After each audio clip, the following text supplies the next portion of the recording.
கால்நடை தீவன வழக்கில் லாலு பிரசாத் யாதவிற்கு 5 ஆண்டுகள் சிறை தண்டனை விதிக்கப்பட்டுள்ளது. இதுகுறித்த கூடுதல் தகவல்களை நம் செய்தியாளர் கணபதியிடம் கேட்கலாம்.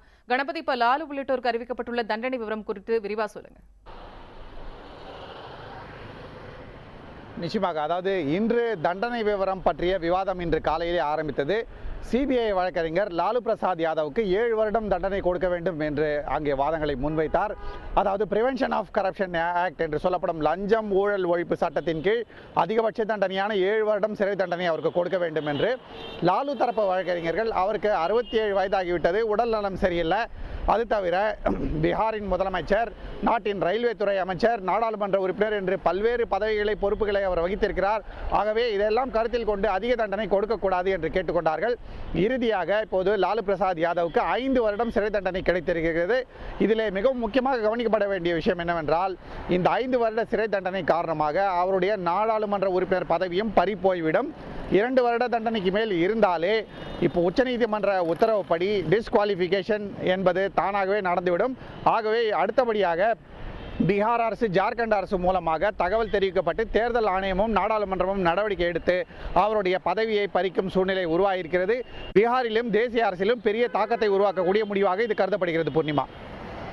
கணபதி, இப்ப நம்மோடு பேசுவதற்காக குணசேகரன் இருக்கிறார். குணசேகரன் சார், இப்ப சொல்லுங்க, அதாவது இந்த வழக்கு பத்தி நீங்க என்ன சொல்ல விரும்புறீங்க? லாலு பிரசாத்திற்கு இந்த தண்டனை எதிர்பார்க்கப்பட்ட ஒன்று. கடந்த 17 ஆண்டு காலமாக இந்த வழக்கு நடந்து வருகிறது. கால்நடை தீவன ஊழல் வழக்கு என்பது இந்திய அரசியலில் மிகவும் பரபரப்பாக பேசப்பட்ட ஒரு வழக்கு.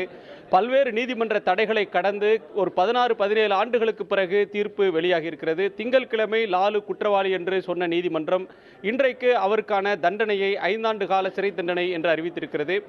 5 ஆண்டு காலமும் அவர் சிறையில் கழிப்பார் என்று சொல்ல முடியாது. ஏனென்றால் இது தொடக்க நிலையில் நடக்கக்கூடிய ஒரு விசாரணை நீதிமன்றத்தால் வழங்கப்பட்டிருக்கக்கூடிய ஒரு தண்டனை.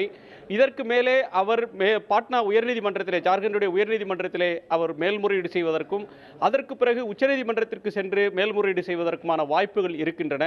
இந்த சூழ்நிலையில் உடனடியாக பதவி இழக்கக்கூடிய சூழல் அவருக்கு ஏற்பட்டிருக்கிறது. முதலாவதாக சிறை தண்டனை, இரண்டாவதாக பதவி இழப்பு என்கிற ஒரு அச்சுறுத்தல்கள், 2 விதமான தண்டனைக்கு அவர் ஆளாகி இருக்கிறார். இது அவருடைய அரசியல் வாழ்க்கையை பொறுத்தவரையிலும் இனி தேர்தலில் 6 ஆண்டு காலத்திற்கு, நாளை ஒருவேளை அவர் ஜாமீனில் விடுதலையானாலும் கூட இன்னமும் 6 ஆண்டுகளுக்கு அவர் தேர்தலில் நிற்பதற்கு தடை ஏற்பட்டிருக்கிறது.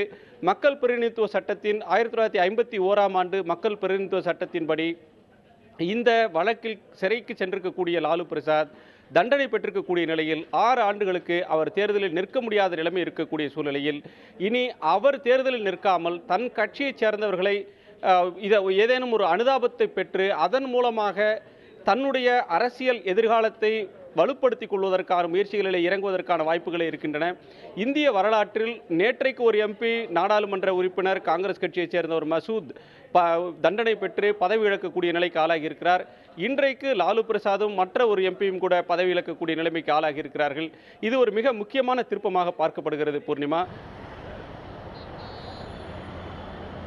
சிறை தண்டனை விதிக்கப்பட்டதா சொல்லியிருக்கு. மற்ற குற்றவாளிகளுக்கு என்ன தண்டனை விவரங்கள் அறிவிக்கப்பட்டிருக்கு? இந்த வழக்கில் ஜெகநாத் மிஸ்ரா என்கிற முன்னாள் முதலமைச்சருக்கு 3 வருடம் சிறை தண்டனை கொடுக்கப்பட்டிருக்கிறது. இதை தவிர பல்வேறு அரசியல் தலைவர்கள் மற்றும் அதிகாரிகள் இந்த ஊழலிலே சம்பந்தப்பட்டிருக்கிறார்கள். லாலு உட்பட மொத்தம் 45 பேர் குற்றவாளிகள் என்று நீதிமன்றம் அறிவித்திருந்தது. அதில் ஒருவர் உயிருடன் இல்லை. மற்றவர்களுக்கெல்லாம் ஒருவர் பின் ஒருவராக தண்டனை என்ன என்று அறிவிக்கப்பட்டு வருகிறது. சிலருக்கு 3 ஆண்டுகள், சிலருக்கு 4 ஆண்டுகள், சிலருக்கு 5 ஆண்டுகள் என்கிற வகையிலே தண்டனைகளை நீதிபதி இப்போது அறிவித்துக் கொண்டிருக்கிறார். லாலு இப்போது ஜார்க்கண்டில் உள்ள பிர்சா முண்டா சிறையிலே இருக்கிறார். அவர் நீதிமன்றத்துக்கு வரவில்லை. நீதிமன்றத்திலிருந்து சிறைக்கு ஒரு வீடியோ கான்பரன்ஸ் வசதியை ஏற்படுத்தி அதன் மூலமாகவே லாலுவுக்கு என்ன தண்டனை என்பது அவருக்கு தெரிவிக்கப்பட்டிருக்கிறது. இந்த வழக்கின் முடிவு பரபரப்பாக எதிர்பார்க்கப்பட்டது. லாலுடைய கட்சி உடையக்கூடிய சூழ்நிலை உருவாகுமா, அல்லது அவருக்கு அனுதாப அலை உருவாகுமா, அவருக்கு மேல்முறையீடு செய்ய வாய்ப்பு கிடைக்குமா என்பது பல விஷயங்கள் இருக்கின்றன. ஏற்கனவே லாலு இந்த வழக்கிலே 9 மாதங்கள் சிறையில் இருந்து விட்டார். ஆகவே அவர் சிறை தண்டனை முழுமையாக அனுமதிக்கப்பட வேண்டும் என்றாலும் கூட அதிலே இந்த 9 மாதங்கள் கழிக்கப்பட்டுவிடும். ஆகவே அவர் 4 வருடங்கள் 3 மாதங்கள் சிறையில் இருக்க வேண்டிய சூழ்நிலை ஏற்படும். மேல்முறையீடு செய்து அதன் மூலமாக இந்த தண்டனை ரத்து செய்யப்பட்டாலோ அல்லது தடை செய்யப்பட்டாலோ ஒருவேளை அவருக்கு மீண்டும் இந்த தண்டனை அது இன்னும் குறைய வாய்ப்பு இருக்கிறது. ஆனால் இப்போதைக்கு 9 மாதங்களை கழித்துவிட்டு மீதம் 5 வருடத்தில் மீதமுள்ள நாட்களை அவர் சிறையில் கழிக்க வேண்டிய சூழ்நிலை ஏற்பட்டிருக்கிறது பூர்ணிமா.